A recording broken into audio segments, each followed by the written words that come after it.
Sudah tak dianggap anak, Loli masih peduli pada Nikita Mirzani.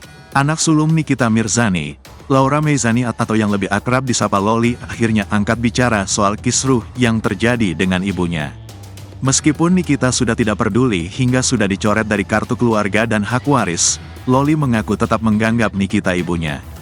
Kalau masalah udah gak dipedulikan gak apa-apa, tapi aku masih peduli ya, dia kan tetap ibu aku, ucap Loli saat ditemui di kawasan Jalan Kapten Tendean, Mampang, Jakarta Selatan, Minggu, tanggal 7 April tahun 2024. Mau sebejat apapun gak ada yang mantan ibu atau mantan anak, itu kan gak ada.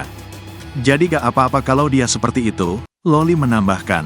Loli sendiri mengaku kalau tidak ingin masalah dengan Nikita berlarut-larut. Terlebih, kepulangannya ke Indonesia memang untuk memperbaiki hubungan dengan orang yang sudah melahirkannya. Kalau untuk baikan sama mama, aku balik ke Indonesia kan mau baikan sama mama. Tetapi mungkin ibu aku masih belum mau baikan, katanya.